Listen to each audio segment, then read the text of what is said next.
Master Tavern Keeper's History of the Old World.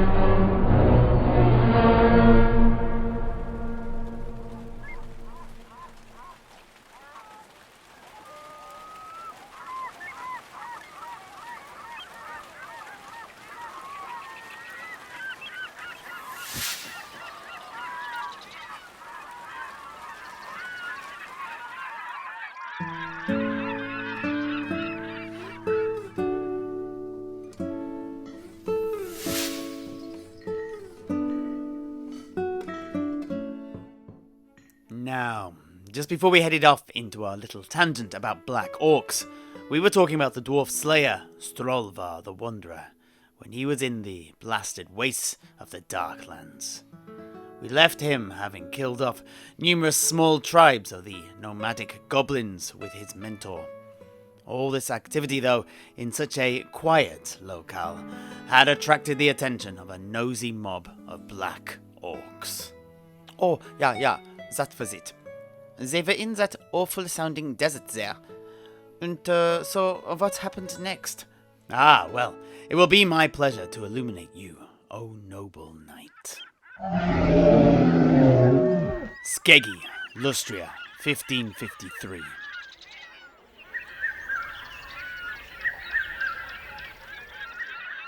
Before we were able to get out of the desert, we were beset by a mob of Black Orcs.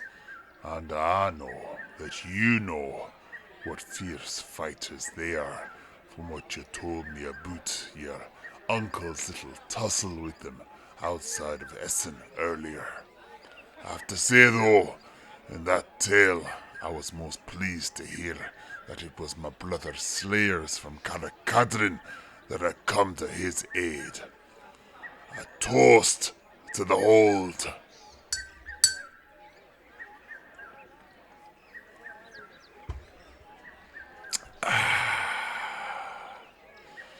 Onset, myself and my mentor, the Demon Slayer Snorri, too, received some unlikely aid in our own fight against the Black Orcs that we encountered in the Darklands, although it was from a far less wholesome source and had a near life-ending downside. Please tell me more. I will. Onset. It all happened as we were traversing through a luck-strewn, wind-worn valley on our way into the Wolflands. We had finally finished with the desert at the blasted waste, but she'd not finished with us, and threw a great many Black Orcs in our direction. A last roll of the die to see if she could finally add our bones to her sands.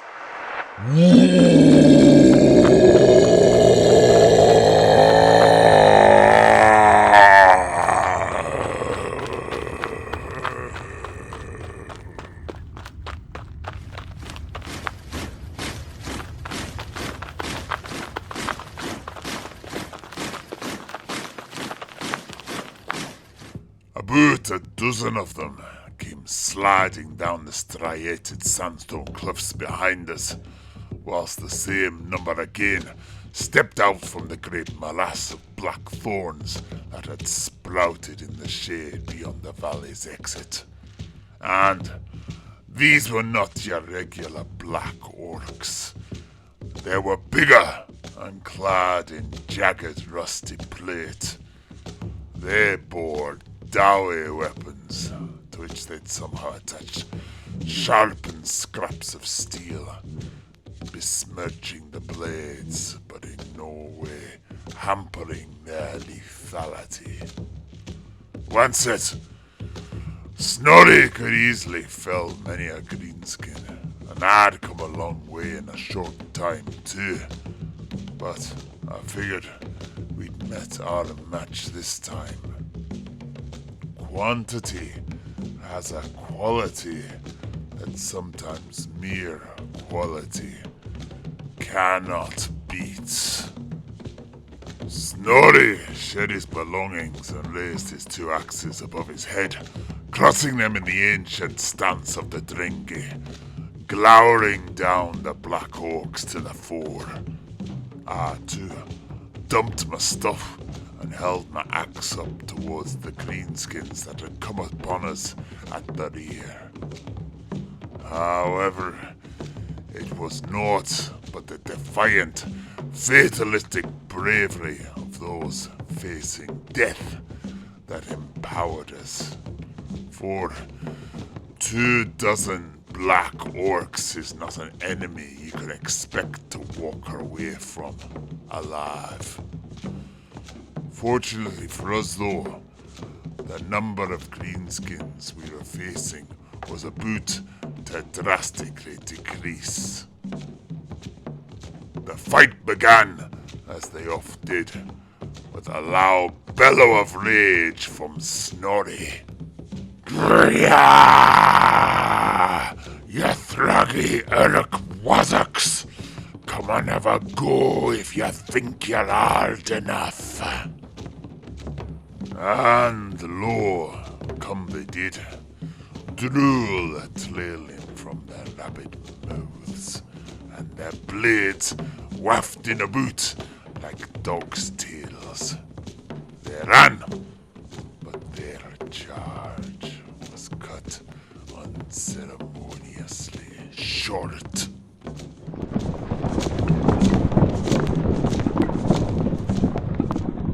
The ground beneath us suddenly began to shake and rumble as it was churned and torn up, sending the orcs tumbling over each other and spilling no small amount of greenskin blood.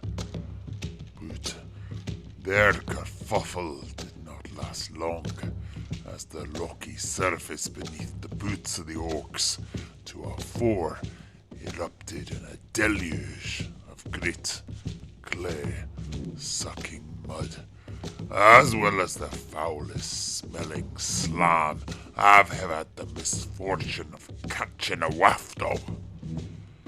But that was not all, for at the epicenter of this chaotic, toxic deluge was an enormous, gaping, fanged maw, lined with rows of sickle-like teeth, over and around which thin, fleshy tendrils writhed.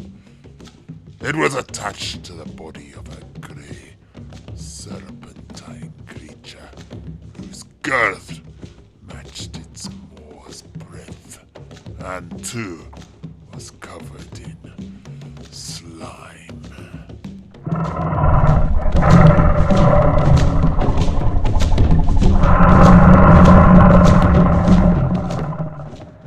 It wasted not a moment in sating its insatiable hunger, and its beady ebon eyes quickly found the largest of the Black Orcs, their leader as it happens, and the yawning abyss descended upon the hapless greenskin, swallowing him whole in the blink of an eye. The serpent then reared up, bearing its semi-translucent underbelly, within which we could see the form of the orc, kicking and punching as it struggled in the creature's suffocating gullet. I was transfixed, but it was Snorri's voice that dragged me back to the moment. "Grimnir's beard, what are you doing, you grumbracky? Help me kill it already!"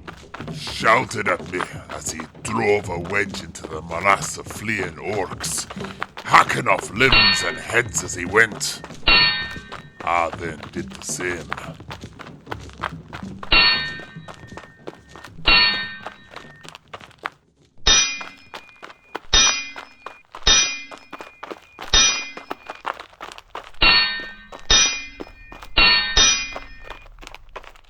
We fought hard against the green current, each wading through it like a traveller fording a river.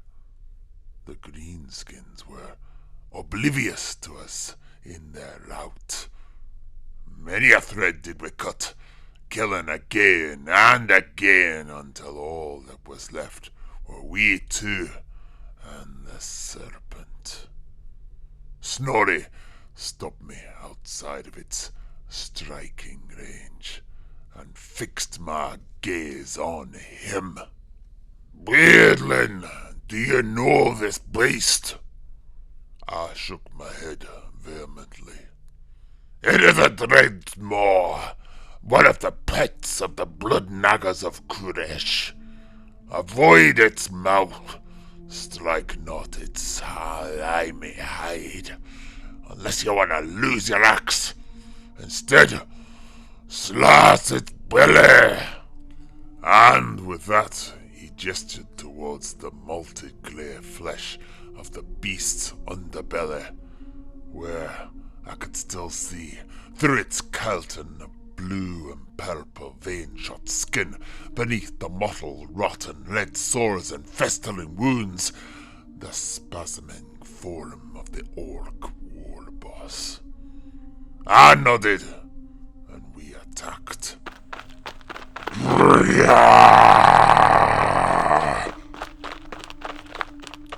Despite his years on me, Snorri was the first to strike.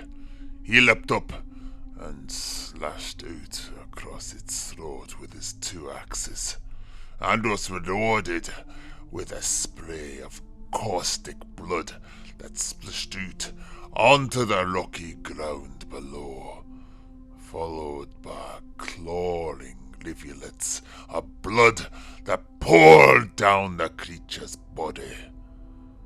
I dodged this mess, span with all my might, and slashed with my own axe into its abdomen, the weapon slicing deep into its left flank and exiting befouled on its right. A river of gore poured out from the wound, and I narrowly missed being doused in the stuff.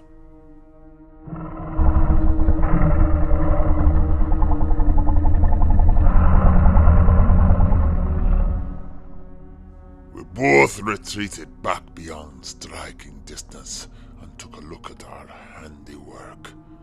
The Dread Maw was swaying back and forth as its vitae poured out of its body, the liquid forming a gelatinous pool of half-digested limbs and carcasses mixed with blood, slime, and Grimnir knows what else. We waited until suddenly it let out its last roar and collapsed like the broken stem of some dark flower. It is done! I looked at my weapon. The slime upon it hissed and spat as it burned into the metal. That's gonna eat your whole blade away. That'd be a shame. Here. And Snorri pulled out a glass phial from his belongings on the ground, uncorked it, and poured its contents over my weapon. The slime immediately slid off and left my weapon intact. Although here, look, you can still see the damage to the blade. There, those pockmarks and divots. Well-earned scars. For a warrior, or a blade for that matter, without scars is like a meal without meat or vegetables. Bland and boring. Once it. That was it. That was how I became a Maw Slayer. Off into the Wolflands it was next. My goodness, Master Tavern Keeper, what a terrible beast. Indeed. But there is yet more that we can say about these creatures, and the land that they are from. The terrible hinterlands of Kuresh.